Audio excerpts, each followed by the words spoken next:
For years, my wife mocked me and made me a joke at every family dinner. But on Christmas night, I silenced the laughter by handing her divorce papers in front of them all. I was 34 when we got married, thinking I had everything figured out. Love, I thought, was all about patience, compromise, and building something real. She was beautiful and charming, coming from a big, close-knit family that always seemed to have reasons to celebrate together. That kind of warmth was something I yearned for as a kid. I lost my dad early on, and my mom worked hard to raise me and my siblings. Our holidays were quiet and simple, nothing like the lively traditions I found in her family. Marrying into her family felt like I was finally finding something wonderful that I had been missing. I actually enjoyed those family dinners at first. There was laughter, tables overflowing with food, and relatives whose names I was still trying to learn, sharing stories. They made me feel welcome, at least that's how it seemed. I thought their teasing was just their quirky way to show affection. It was different from what I was used to, but it felt harmless. But soon enough, I started to see some cracks. Most of them came from my wife. It began with little jabs at dinner, always wrapped in laughter. "Oh, don't mind him. He's awful at fixing things. He's just lucky I married him. Honestly, without me, he wouldn't even have half the friends he does now."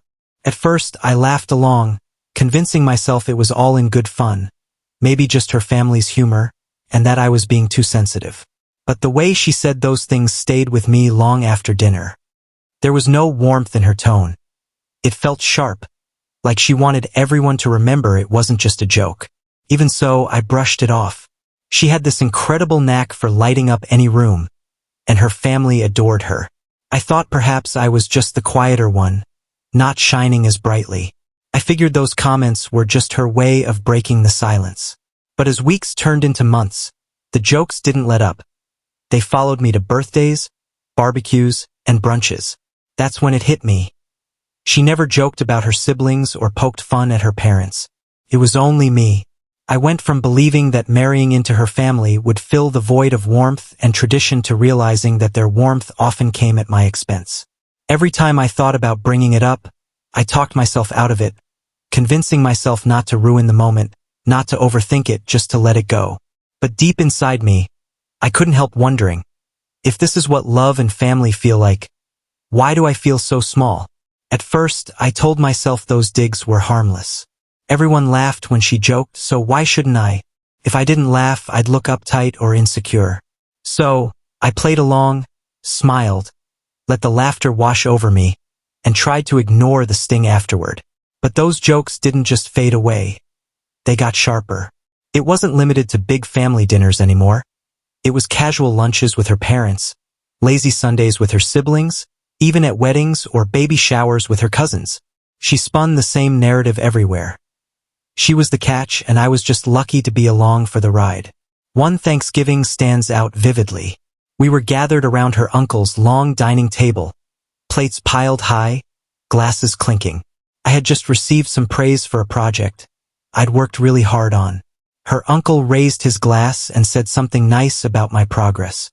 It felt like a rare moment of recognition and respect. But then she jumped in, loud enough for everyone to hear. "Yeah, he should be grateful I even married him. Honestly, without me pushing him, he'd still be a nobody." That sent the table into fits of laughter. I forced a smile, maybe even chuckled a bit, but inside, something broke. I could feel my face getting hot as I grabbed my drink, trying to mask my humiliation. Her family acted like nothing strange had happened. It was just part of the entertainment. That night, when we got home, I finally brought it up. I explained how it felt to be cut down in front of everyone, how small it made me feel when she turned my life into a punchline. She rolled her eyes and said, "You're too sensitive. My family knows I'm joking. Stop being so dramatic." I sat there stunned. It wasn't just what she had said. It was how she brushed me off like I was a child whining about something trivial. That's when a thought crept in that I didn't want to admit. Maybe she actually believed it. Maybe she thought I should be grateful she chose me. But I tried to brush it aside, telling myself she was just unaware, not malicious. Every couple has their quirks, right? Maybe this was just ours. But deep down, I knew it was more than just teasing. It was affecting how others saw me and chipping away at my dignity in a place where I hoped to belong. Each time I tried to counter her jabs, she'd hit me with the same line, "You're overreacting. It's just a joke." The laughter might have stopped in the moment, but it echoed in my head. After that Thanksgiving, I started paying closer attention. I noticed the patterns. Her jokes weren't really jokes. They were reminders of who was supposedly in charge in our marriage. Whenever I tried to push back, she made me feel like I was the problem. If I showed hurt, I was weak. If I stayed quiet, I was boring. If I defended myself, I was creating drama. No matter how I reacted, she spun it to make herself look untouchable while painting me as the overly sensitive husband who couldn't take a joke. Her favorite line became, "Don't forget, my family will always have my back." The first time she said it, I brushed it off. But she repeated it enough times for me to see she wasn't joking. Anytime I tried to talk to her family about it, I got the same response. A shrug, a laugh, maybe a half-hearted, "Oh, you know how she is. She's just teasing." They'd never take me seriously.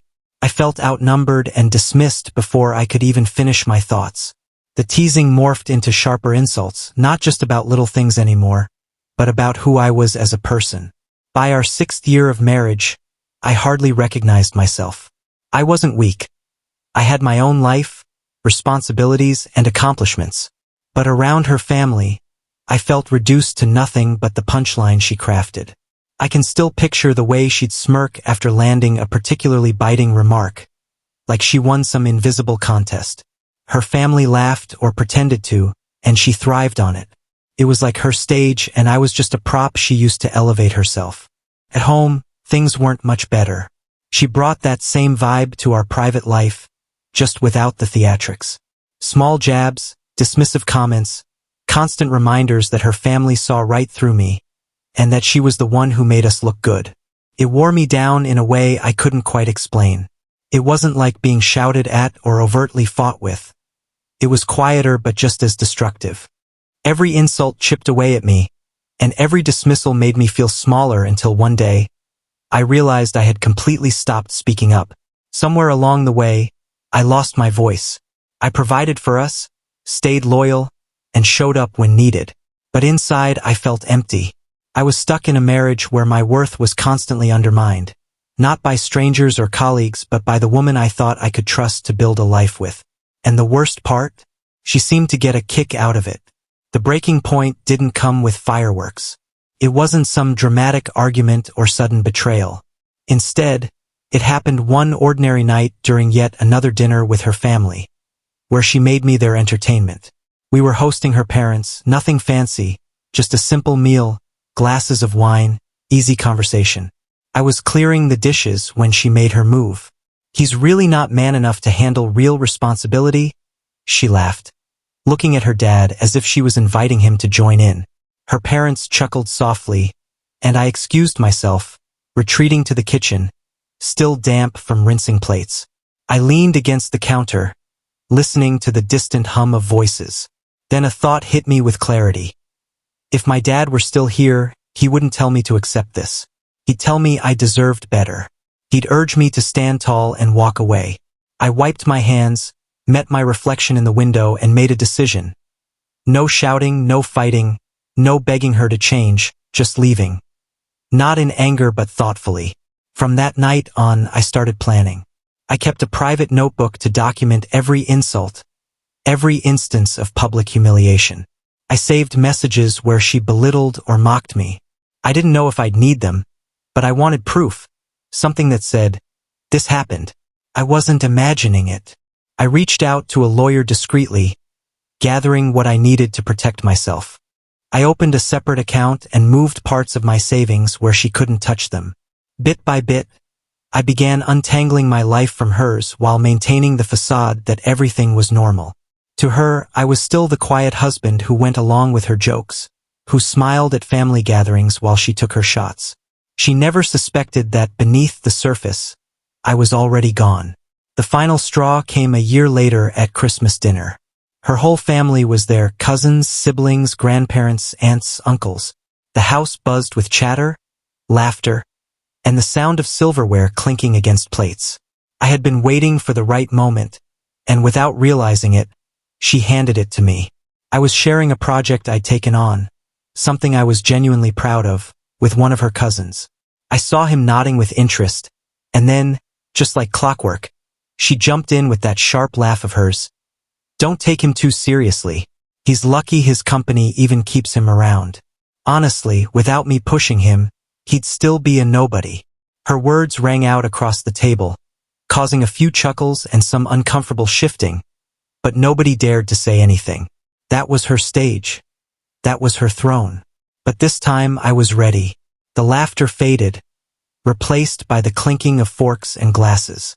I set my fork down gently, the sound sharper than I meant. My heart was steady, not racing or panicked, just calm. I glanced around the table. Some of her cousins were staring down at their plates, her father reaching for more ham while pretending not to notice any change in tension. And she was smiling, preparing for her next punchline. Instead, I spoke. "You know, you're right. I am lucky." The room fell silent, heads turned, and she froze mid-smile, sensing something in my voice that was unfamiliar to her. I reached into my jacket pocket, pulled out a neatly folded envelope, and placed it on the table in front of me. I slid it across until it rested right in front of her plate. "Merry Christmas," I said. Confusion flickered in her eyes as she picked up the envelope, frowning. The chatter around the table died down completely as she opened it and pulled out the papers. I watched as the color drained from her face. "What the hell is this?" she asked, her voice sharp and devoid of laughter. I leaned back in my chair, keeping my tone calm, maybe even too calm. "It's the end." The silence was heavy. People shifted in their chairs, unsure whether to speak or stay quiet. I could feel every gaze on us. But for once, I didn't feel small. I continued, my words deliberate. "I've tolerated the constant disrespect, the humiliation, the jokes at my expense. All of it. And you were right about one thing, your family will always side with you. That's fine. They can have you. But what you don't realize is, while you were busy tearing me down, I was building myself up." Her hands started to shake slightly as she clutched the papers. "You can't be serious," she muttered. I hadn't raised my voice. I hadn't needed to. "I've already talked with my lawyer. The accounts are separated. The documents are signed, and this house is mine. You don't get to belittle me anymore." My words resonated louder than any outburst could have. Her family sat frozen, some looking between us, unsure what to do. She glanced around, maybe hoping someone would defend her like they always did, but no one spoke. For the first time in years, she was speechless. And for the first time in years, I finally felt heard. She stared at the papers, as if willing them to change, if she glared hard enough. The tension made her voice crack. "This isn't funny," she snapped, her tone sharper than the clinking silverware. I maintained eye contact, steady. "This is not meant to be funny. It's the truth." I folded my hands on the table, speaking clearly so there'd be no mistaking my words. "It's the end. I've tolerated the constant disrespect, the humiliation, the gaslighting, everything. You made it clear long ago that your family would always take your side, and that's fine. They can. But while you were busy cutting me down, I was preparing. I've already spoken to my lawyer. The accounts are separated. The paperwork is done. And this house? It's mine. You don't get to belittle me anymore." The silence felt different this time. It was heavy, pressing down on every corner of the room. Her mother squirmed, opening her mouth as if she wanted to say something, but no words came. Her father stared down at his plate. A few cousins exchanged wide-eyed glances between us, unsure how to react. And her? She sat frozen, her eyes darting from me to the papers, then to her family, looking for support. "This isn't. You can't just..." Her voice wavered.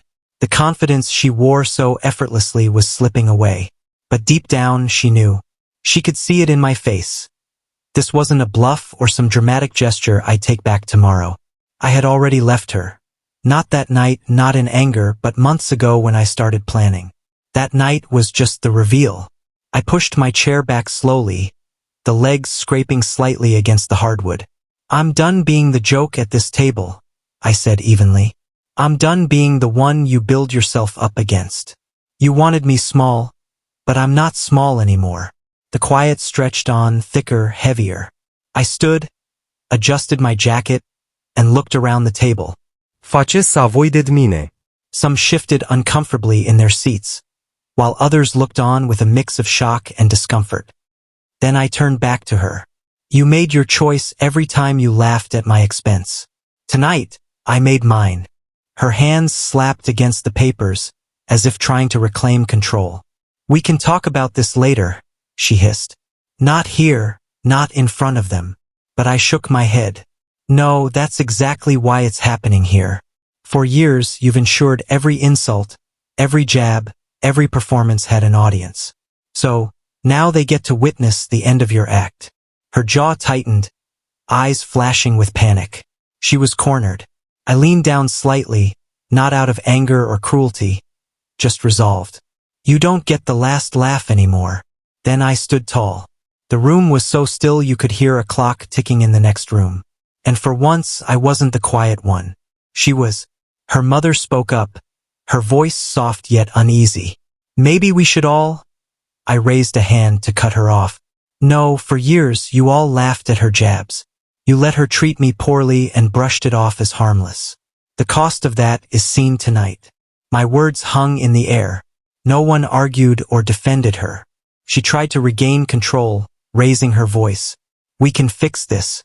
Don't be ridiculous. We can talk privately. You don't have to do this." But I had already pushed my chair back fully from the table. I glanced at her one last time. "Begging me in front of the same people you once used to humiliate me doesn't change anything. You had every chance to treat me with respect, and you chose the opposite." Her mouth opened, but no words came out. For the first time, she was left speechless without a witty comeback. I turned to the room as a whole, gave a small nod, and said calmly, "Merry Christmas." Then I walked out. The night air was cold, but it felt refreshing, like a breath of fresh air after years. My car was parked at the end of the driveway. I opened the door, sat inside, and took a moment in peace. No voices, no laughter at my expense, no looming shadow, just silence. By the time she figured out what had happened legally, it was too late. My lawyer had secured everything. The accounts were protected. The paperwork was solid. The house was in my name, and she walked away with much less than she expected. The certainty she once had, that her family would back her up, that I'd always be the quiet one, was gone. Months rolled on. I kept moving forward. I didn't call or chase after her. I didn't try to explain myself again to people who had never cared to listen in the first place. Ironically, a few of her cousins reached out quietly, admitting they felt she had crossed a line but were too scared to confront her. One cousin said, "She just dominated the room.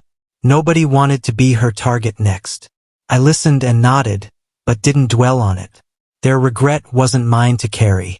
As for her, I heard through mutual acquaintances that she was bitter. She was completely taken aback when I actually went through with it.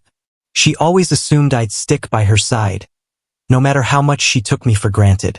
Now, she's left trying to figure out how to explain to her family that the guy she'd made fun of for so long walked away, without putting up a fight, and has no plans to look back. Honestly, I didn't leave to hurt her or to make a statement. I left because, after a long time, I finally started listening to myself. What I heard was pretty clear. I deserve more than being the joke in my own marriage. So I went with silence, not because I was weak, but because it felt like freedom. For the first time in years, that silence brought me a sense of peace.